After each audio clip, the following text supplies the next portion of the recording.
Hello students, this is the fifth video lecture on the topic cash book. आज हम cash book में एक अलग ही टॉपिक स्टार्ट कर रहे हैं, वो है पैटी कैश बुक। तो सबसे पहले तो हम डिस्कस करते हैं कि पैटी कैश बुक होती क्या है। कई बार बिजनेस में बहुत छोटे छोटे खर्चे होते हैं जिनको हम स्मॉल एक्सपेंसेस के नाम से भी जानते हैं। ये छोटे जो खर्चे होते हैं इनको मेन कैश बुक में नहीं लिखा जाता है, क्योंकि अगर मेन कैश बुक में लिखा जाएगा तो जो बड़े ट्रांजेक्शन्स हैं उनकी क्वांटम तो दिखेगी कम और छोटे ट्रांजेक्शन्स की क्वांटम या उनकी क्वांटिटी दिखेगी ज़्यादा। तो हम क्या करते हैं, एक साइड में एक मेमोरेंडम बुक होती है, basically it's a rough statement. हम एक साइड में अलग से बुक तैयार करते हैं जिसको हम बोलते हैं पैटी कैश बुक। जितने भी हमारे छोटे खर्चे होते हैं वो उस पैटी कैश बुक में मेंटेन किए जाते हैं। और ये जो पैटी कैश बुक होती है ये इम्प्रेस्ड सिस्टम से मेंटेन होती है। अब बात आती है इम्प्रेस्ड सिस्टम क्या होता है। इसमें क्या होता है, मेन कैशियर किसी एक दूसरे पर्सन को, जिसे पैटी कैशियर कहा जाता है, एक साल के शुरुआत में एक फिक्स अमाउंट दे देता है। जैसे मान लेते हैं 1 अप्रैल को उन्होंने मेन कैशियर ने पैटी कैशियर को 2000 रुपए दे दिए। 7 दिन बाद या 10 दिन बाद या 15 दिन का अपन एक पीरियड लेके चलते हैं, मान लो 15 दिन का पीरियड लेके चलते हैं। 15 दिन बाद उसमें से 1500 रुपए खर्च हो गए, तो इसका मतलब 2000 रुपए दिए थे, 1500 रुपए पैटी कैशियर ने उसमें से छोटे मोटे खर्चों के लिए खर्च कर दिए। अब बच गए कितने रुपए, 500 रुपए। तो मेन कैशियर क्या करेगा, अब 1500 रुपए और दे देगा। तो 500 तो पहले का बैलेंस, अब 1500 रुपए और दे दिए, तो पैटी कैशियर के पास जो बैलेंस हो जाएगा वो वापस कितना हो जाएगा, 2000। यानी कि अपन दूसरे वे में इसको ऐसे भी समझ सकते हैं, जितना अमाउंट पैटी कैशियर ने स्पेंड किया है उतना अमाउंट मेन कैशियर ने उसको रीइंबर्स किया है। इस सिस्टम को हम बोलते हैं इम्प्रेस सिस्टम। और ये भी मैं आपको बता चुका हूं, पैटी कैश बुक एक मेमोरेंडम बुक होती है, it's not part of accounting. Main cash book में तो एक साथ इनका टोटल लिखा जाता है कि कितना पैसा खर्च हुआ या कितना पैसा मेन कैशियर ने पैटी कैशियर को दिया। इन छोटे छोटे खर्चों की डिटेल नहीं लिखी जाती है। तो सबसे पहले हम इसका फॉर्मेट समझते हैं कि किस तरह से पैटी कैश बुक बनाई जाती है। तो देखिए, सबसे पहला कॉलम हमारा इसमें आ रहा है अमाउंट रिसीव्ड, यानी कि पैटी कैशियर को कितना पैसा मिला। फिर नेक्स्ट कॉलम है डेट, फिर पर्टिकुलर, और उसके बाद हमारे आ रहे हैं पेमेंट्स के कॉलम। ये तो है टोटल पेमेंट्स का कॉलम। फिर हमने जितने भी हमारे यहाँ बिजनेस में खर्चे होते हैं उसके हिसाब से हमने कॉलम्स बनाए। जैसे एक कॉलम बनाया पोस्टेज। पोस्टेज का मतलब जो भी हमारे स्पीड पोस्ट के खर्चे या स्टैम्प ड्यूटी वगैरह के खर्चे या स्टैम्प पे जो खर्चे होते हैं वो सब पोस्टेज के कॉलम पे लिखे जाएंगे। टेलीफोन एंड टेलीग्राम, टेलीफोन से रिलेटेड, टेलीफोन बिल से रिलेटेड या टेलीग्राम से रिलेटेड खर्चे इस कॉलम में लिखे जाएंगे।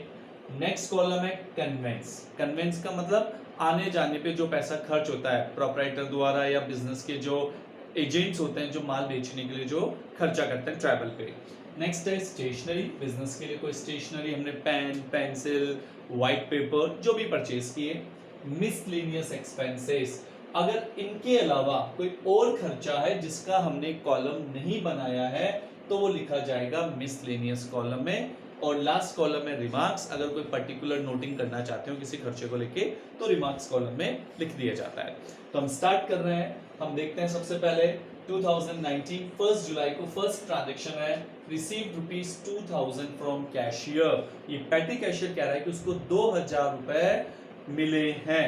तो हमने यहाँ पे लिखा टू कैश। टू कैश इसलिए लिखा, एक्चुअली ये जो ठीक है मेन अपन ने पैटी कैशियर को अपॉइंट तो कर दिया, बट ये एंट्री कर रहा है मेन कैशियर।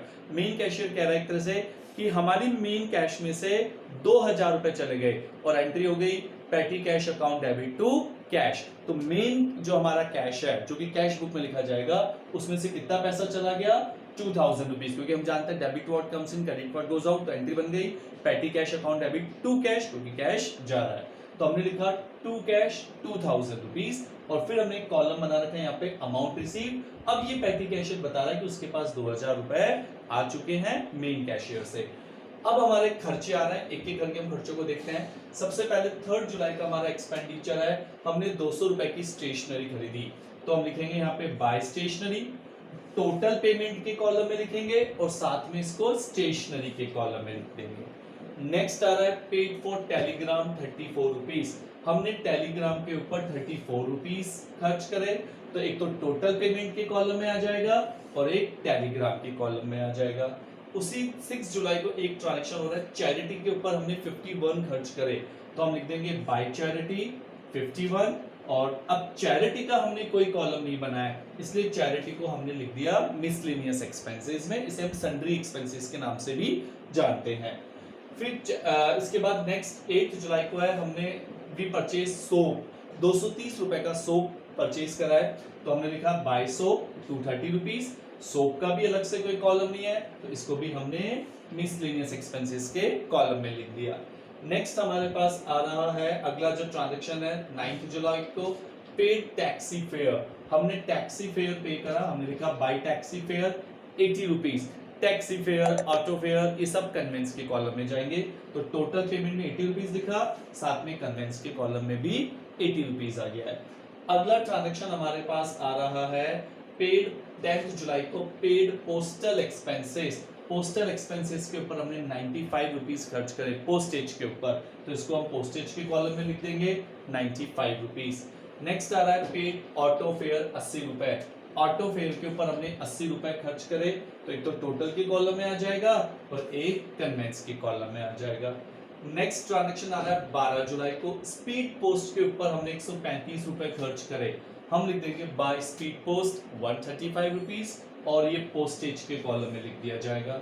नेक्स्ट ट्रांजैक्शन आ रहा है रिफ्रेशमेंट एक्सपेंसेस 195। रिफ्रेशमेंट, कई बार कस्टमर्स वगैरह जो आते हैं बिजनेस में उनके रिफ्रेशमेंट पे पैसा खर्च करना पड़ता है, सो बाय रिफ्रेशमेंट एक्सपेंसेस 195 और इसे हम मिसलेनियस कॉलम में लिखेंगे क्योंकि हमने रिफ्रेशमेंट का कॉलम नहीं बनाया है। कुछ बुक्स में रिफ्रेशमेंट का कॉलम भी बनाया जाता है, एक्चुअली कई बिजनेस में रिफ्रेशमेंट पे पैसा बहुत फ्रीक्वेंटली खर्च होता है तो हम एक रिफ्रेशमेंट का कॉलम भी ऐड कर सकते हैं, और नहीं करा है तो फिर इसे मिसलेनियस कॉलम में लिखेंगे। नेक्स्ट आ रहा है हमारे पास पेन पेंसिल। हमने 150 रुपीज की पेन पेंसिल खरीदी है 18 जुलाई को। पेन पेंसिल टोटल पेमेंट के कॉलम में आएगा, साथ में स्टेशनरी के कॉलम में आ जाएगा। नेक्स्ट ट्रांजैक्शन है एसटीडी कॉल चार्जेस 90 रुपीज। हमने एसटीडी चार्जेस के ऊपर 90 रुपीज खर्च करा, इस 90 रुपीज को हम लिखेंगे 92 रुपीज खर्च करा, इसको हम लिखेंगे 92 रुपीज को टेलीफोन एंड टेलीग्राम चार्जेस के अंदर। नेक्स्ट आ रहा है लोडिंग चार्जेस। माल को लोड करने के लिए, गुड्स को लोड करने के लिए हमें 85 रुपीज खर्च करना पड़ा, 85 रुपीज टोटल के कॉलम में आएगा। लोडिंग का अलग से कोई कॉलम नहीं है तो हमने मिसलेनियस के कॉलम में से लिख दिया। अब हम टोटल पेमेंट, जो ये टोटल पेमेंट्स वाला जो कॉलम है इसका टोटल लगाते हैं तो हमारे टोटल जो छोटे मोटे यानी जो स्मॉल एक्सपेंसेस हैं वो हो गए 1427। अब ये जो हमारे इंडिविजुअल कॉलम से खर्चे के, अगर हम इनका टोटल लगाएं, पोस्टेज का टोटल है 230, टेलीफोन का टोटल है 126, कन्वेंस का टोटल है 160, स्टेशनरी का 350 और मिसलेनियस का है 561, यानी कि हमें टोटल पैसा मिला है 2000 में से 1427 हमने खर्च कर दिया, तो 2000 में से 1427 खर्च करा तो हमारे पास क्लोजिंग बैलेंस आ गया 573 रुपीज, यानी कि पैटी कैशियर के पास 573 रुपए का क्लोजिंग बैलेंस है। एक चीज और, ये जो हमारे इंडिविजुअल कॉलम्स के टोटल आए 230, 126, 160, 350 एंड 561, अगर हम इन कॉलम का टोटल करेंगे तो ये टोटल हो जाएगा किसके बराबर, 1427 के बराबर। तो इस तरह से हमने इन ट्रांजैक्शंस को लेते हुए एक पैटी कैश बुक तैयार करी है। आई होप ये जो टॉपिक्स आज हमने समझा आपको समझ में आ गया होगा and you will like the lecture. Thank you very much.